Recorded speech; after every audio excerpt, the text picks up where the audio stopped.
So to piggyback off my last video talking about the sleeper F150, let's go over how much it would cost to modify your F150 if you got the sleeper package, which is just the Whipple on your 2024 F150, but you decide to do the other modifications yourself. Let's get into it.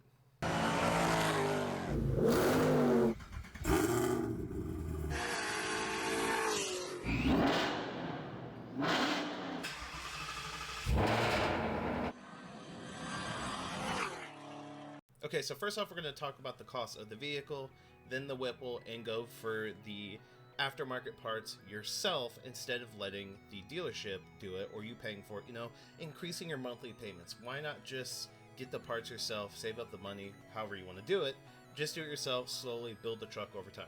So right off the rip, they're pricing for a 4x4, which that's the one you should get, 42,920 or 42,570. So let's, for the sake of argument, let's just say 42.5 grand. Now let's hop over and see how much a Whipple will be. Alright, so now we're in their performance division. A Whipple will cost you, plus installation, $13,000. So you're looking at $55,500. So not bad so far, right? So your loan will be $55,500, especially if you're trading in vehicle. You don't have to worry about the taxes, stuff like that. So $55,500 or just $55,000 if you want to cut it down a little bit. You can probably negotiate $500, I'd imagine. So $55K is what you're looking at for a loan, or if you pay for cash or a little mix of the two, $55K total for just a base truck and a Whipple for them to install.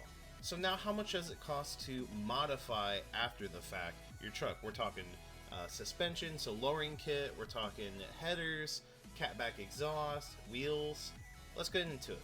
So first thing would be a catback exhaust. Make the truck sound better. It is a Coyote V8. And one of the best sounding exhausts I've seen that also will save you some weight is the MBRP catback exhaust system. I like the black color of the tips. If you don't like the black, you can go with chrome. But $600 is not too bad.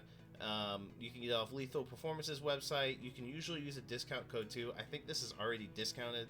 So if it's $66,999, you can use like a 10% off or something like that and get it cheaper. But this is definitely something that you should do to your truck right when you get it, honestly. Next is headers, and I actually got this from one of the dealers in the country. I think it's Crosby in Texas. You want to run catless headers and then do a O2 defowlers, and you're looking at $975. That's not bad at all. If you want to finance it, $93 a month. That's not bad either. Definitely a must. So let's round up to $1,000. So you're looking at $1,600 right now just in exhaust. Now this is something I didn't mention in the beginning, but because of the rear gear setup in the F150s, if you do any Mexico racing, shifting into 7th gear with a 10-speed is a no-no. So you can swap out the diff for a 3.31 ratio and try to avoid that 7th gear shift, because I believe with a 3:1 ratio and a fatter tire in the rear, you're going to be able to shift, I think, in the 7th around 140. It might be even a little bit higher than that. So if you do any 40 to 130s, 30 to 130s, 30 to 120s, 30 to 125, 30 to 135, whatever the roll is that you lock in with someone and you want to make sure you don't go into 7th gear because it's the weakest link, getting this is definitely a must. And honestly, I'm extremely surprised that this differential isn't that expensive. $675. So we're looking at about $1,800 total so far. Not that bad, not that expensive for a full exhaust and a diff. And a lot of this stuff you can bolt on and do yourself because it's a truck. It's easily accessible. Okay, now this one is personal preference, and again, Lethal is doing a holiday sale. But I think these Weld Laguna drag wheels look absolutely insane in black. These are actually kind of new and just came out. You're going to need 4 of these, so 4 times 300 is $1,200, and then 1,800, right? So you're looking at $3K total, but still, full exhaust, a diff, wheels. Tires are going to be different for everyone, and also wheel sizes are going to be different for everyone. So I definitely want to make sure I iterate that. But you could go anywhere from like $300 a tire, so you're looking at, again, about $1,200, all the way up to $400 to $500 a tire, and you're looking anywhere from $1,600 to $2,000. It depends on how sticky tire you want to get. When it comes to the four-wheel drive trucks, you want to get a stickier tire in the rear, and probably a tire that has a little bit less rolling resistance. Even though it's 4x4, it will still grip to the road a little bit better, but a tire that has a little bit less rolling resistance, i.e. it has a better tread, it's a little harder of a tire, so the truck can get going and not have as much resistance at higher speeds. So your rear tires are going to probably cost you more, but your front tires not so much. Now this one's going to heavily depend on what you want to do. You can go really expensive with the lowering kit, or you can go relatively cheap. This is honestly relatively cheap, $1,100.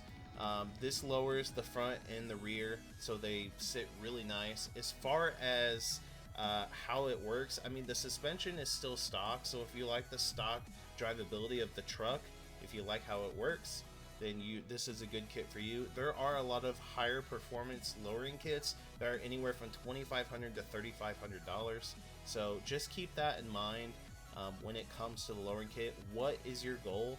But this one in particular is probably one I would go with if it was me. And then you could always upgrade this stuff down the road if you really want to get even more serious. But if you're really trying to get a nice full package for a relatively cheap amount of money, right, this is a good way to go. And last, traction does matter, and you want to make sure you get a traction bar kit, $500. Make sure you get the four-wheel drive one or whatever one you need. I haven't seen anything bad about this one. There are other ones that are more expensive, but you have to have their products in order to run it. I believe this one you can run with other applications other than, I think, is it Raceworks suspension? Let me check here real quick, but there are other options for those when it comes to suspension. If we go to the traction bars, here we go. So the traction bars, you can't run the Ride Techs, you have to have Ride Tech suspension. But see, VA Specialties, you even have B Woody. You can run the IHC with the VA Specialties or the B Woody. But if you're gonna run an IHC drop anyway, the cheap one that I showed you, you might as well get the IHC suspension traction bar kit as well. So I added everything up, and it comes out to be $6,331.88. So if we add that to the truck price, because it's around $55,000 if you just got the base truck and a Whipple, well, the base 4x4 and the Whipple, it's about $55K. So if we add $55K to that, you are looking at $61,331.88 for a total Billy badass truck. Now, there are a couple things that I did leave off the list, but they're completely up to you. You can get a better cold air intake system, so the Whipple is breathing better than the stock factory airbox. You could also do catch cans. It's probably recommended. Those are around $400. So, I mean, it's probably smart to do that. It doesn't hurt. So there are a few other things you can certainly do as well that I might have left out, but overall you can get a Billy badass truck for $62K, but $55K out the door if you do a trade-in, because you don't have to worry about taxes. That is an insanely good deal. So let me know what you guys think in the comment section down below. What would you change? What would you go with? This is more of my personal preference, but I wanted to show you guys kind of what you're looking at for a total package if you're thinking about getting one of these, because right now they're one of the most no-brainer deals on the planet. Same thing with a base Mustang GT, a base, no special stuff whatsoever, slapping a Whipple on it. It is one of the best deals on the planet, and these trucks are too, because of their utility on top of having a fast truck. Like, it's really weird to see something like that, and for the price, you just can't beat it. Let me know what you guys think in the comment section down below. Smash that like button, and I'll see you guys in the next one.